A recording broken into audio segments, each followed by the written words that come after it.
Shalom Bapak Ibu semuanya yang dikasihi oleh Tuhan Yesus. Hari ini Jumat 13 Februari 2026. Renungan kita berjudul Misi yang Tampaknya Gagal. Firman Tuhan kami ambil dari Filipi 2 ayat yang keempat. Dan janganlah tiap-tiap orang hanya memperhatikan kepentingannya sendiri, tetapi kepentingan orang lain juga. Ernest Shackleton, penjelajah asal Irlandia, Inggris, memimpin Imperial Trans-Antarctic Expedition tahun 1914-1917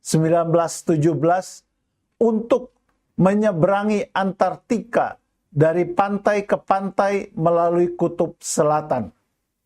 Berlayar dengan kapal kayu Endurance, ia dan 27 krunya terjebak es di Laut Weddell pada Januari 1915. Selama berbulan-bulan, kapal terhimpit es hingga akhirnya hancur pada bulan Oktober 1915. Tanpa komunikasi radio dan jauh dari bantuan, mereka membangun kamp di atas bongkahan es, menarik sekoci penyelamat, dan bertahan dari badai, kelaparan, serta suhu ekstrem. Ernest menjaga moral tim dengan disiplin, humor, dan rasa kebersamaan, memastikan semua orang mendapat giliran kerja dan makan yang adil. Ia menanamkan tekad, tidak seorang pun akan mati.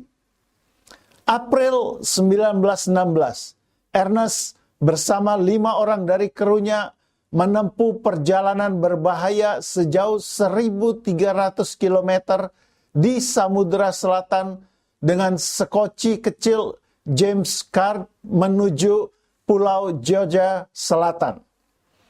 Tiba di pantai yang salah, mereka harus mendaki pegunungan tanpa peta untuk mencapai stasiun perburuan ikan paus.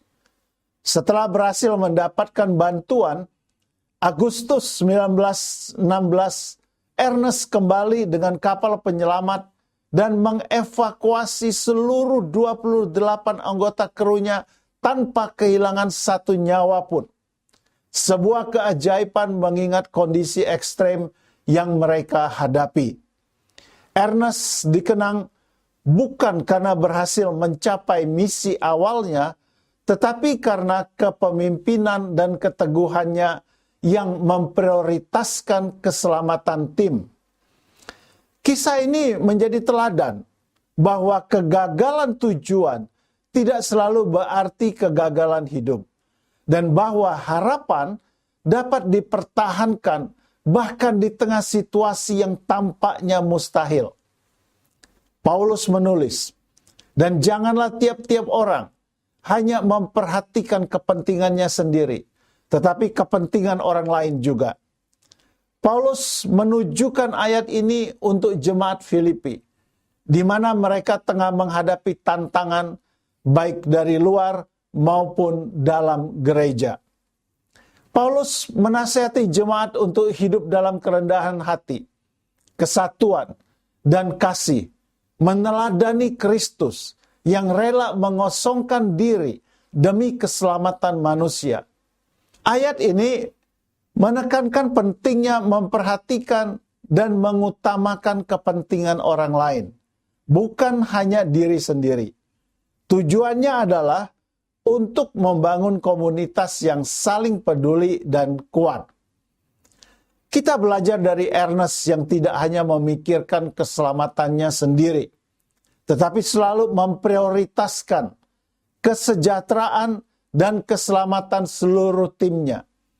Ia membagi makanan secara adil, menjaga moral, dan berjuang keras agar tidak ada satupun yang tertinggal. Kita pun dipanggil untuk tidak egois, tetapi peduli kepada orang-orang lain, keluarga, rekan kerja, dan lain-lainnya, terutama saat menghadapi masa sulit. Maukah kita belajar meneladani sikap Ernest yang sejalan dengan ajaran Kristus, dengan memperhatikan kepentingan orang lain, bahkan ketika kita sendiri sedang dalam tekanan? Tuhan memanggil kita untuk menjadi berkat dan penguat bagi sesama, sebab dalam kepedulian itulah kasih Kristus nyata di tengah dunia. Kata-kata bijak hari ini, keberhasilan yang berharga adalah yang dinikmati dalam kebersamaan. Bapak Ibu, mari kita berdoa bersama-sama mengakhiri renungan kita hari ini.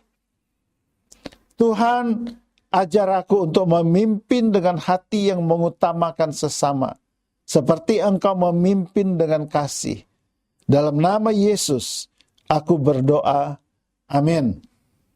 Puji Tuhan untuk renungan yang mengingatkan kita untuk tidak berlaku egois, tetapi memperhatikan juga kepentingan orang lain. Apalagi yang berada di bawah tanggung jawab kita. Selamat menjalankan tugas Bapak Ibu sekalian. Tuhan Yesus memberkati kita sekalian. Haleluya. Amin.